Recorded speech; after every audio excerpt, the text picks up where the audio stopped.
Asante. Bila shaka uko salama ndugu yangu Mtanzania. Mimi nikasema hapa leo tuwe tuna tafakuri fupi ambayo itamhusu Clement Mwandambo. Mzee huyu kila mmoja anamfahamu.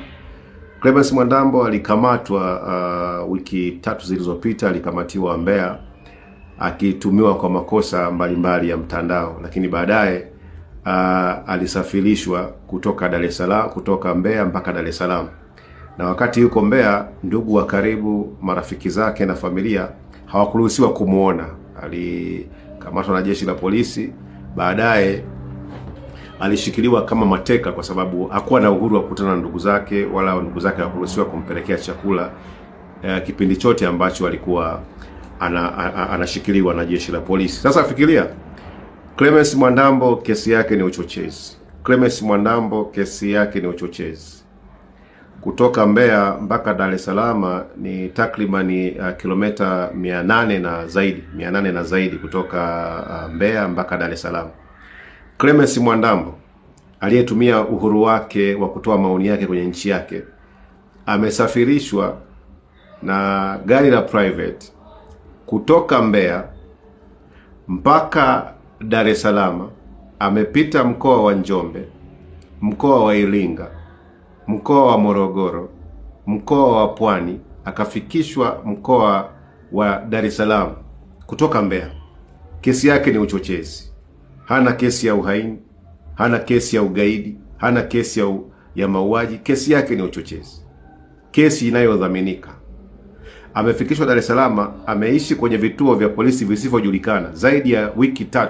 Ndugu zake, familia yake hawajui halipo. Nataka kusema nini? Ufujaji wa fedha za serikali. Unamkamata mtu Mbeya, kesi ya uchochezi, unatumia gari la serikali, mafuta ya serikali, posho ya serikali, kutoka Mbeya mpaka Dar es Salaam kumsafirisha Mwandambo aliyetumia haki yake ya kikatiba kutoa maoni. Sio ujinga huu? Huu sio ujinga? Yaani wewe fikiria, Mwandambo amesafirishwa kutoka na gari private, yaani gari private ya serikali, mafuta ya serikali, kutoka Mbeya mpaka Dar es Salaam kwa kesi ya uchochezi. Amefikishwa Dar es Salaam, amepelekwa mahakama ya Temeke, mahakama ambayo hana mjomba, hana shangazi katika jiji la Dar es Salaam. Ndugu zake wote wako Mbeya. Kosa ametendea Mbeya, lakini amekuja kushtakiwa Dar es Salaam. Kwa sababu gani? Wamemsafirisha kutoka Mbeya kuja Dar es Salaam ili kwanza wamfilisi kiuchumi, kwa sababu kila tarehe ya kesi atakuwa anatoka Mbeya na kuja Dar es Salaam. Hilo la kwanza. La pili ni gharama ya nauli kutoka Mbeya kuja Dar es Salaam, gharama ya chakula ya kula njiani, atakuja Dar es Salaam, gharama ya kulala Dar es Salaam, kwa sababu huwezi kumaliza kesi. Kama kesi itaenda mfululizo, basi utatakiwa ulale Dar es Salaam. Mahakama ya Temeke, Dar es Salaam. Sio mkazi wa Temeke, sio mkazi wa Dar es Salaam, ila kesi yake imefunguliwa Dar es Salaam. Wakati nasema mtuhumiwa, katiba inasema mtuhumiwa atashtakiwa eneo ambalo ametendea kosa. Kosa ametendea Mbeya Mwandambo. Dar es Salaam amekuja kufanya nini?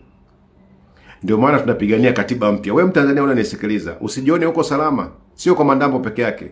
Ni Watanzania wangapi wamefanywa hivyo, wamekamatiwa Mwanza, Mara, Dodoma, wameletwa Dar es Salaam.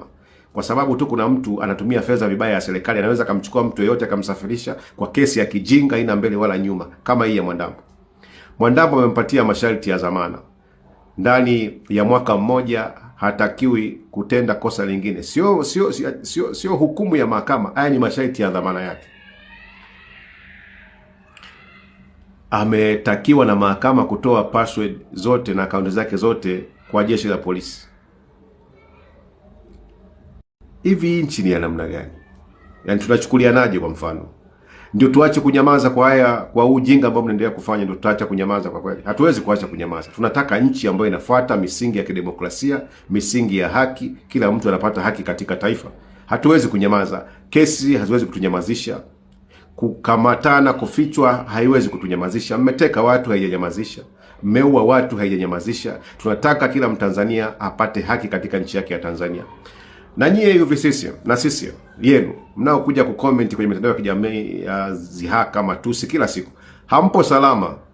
Ndugu yenu Choncholi kutoka kule Mara, mwana CCM mwenzenu Choncholi aliyetekwa na CCM, alikuwa diwani wa Chama cha Mapinduzi, mjumbe wa NEC, ya serikali ya Chama cha Mapinduzi. Wewe unayekuja kutukana, hata sio balozi wa nyumba 10, hata sio mwenyekiti wa serikali ya mtaa, mwenzako mjumbe wa neki wa CCM ametekwa mpaka leo hajulikani halipo.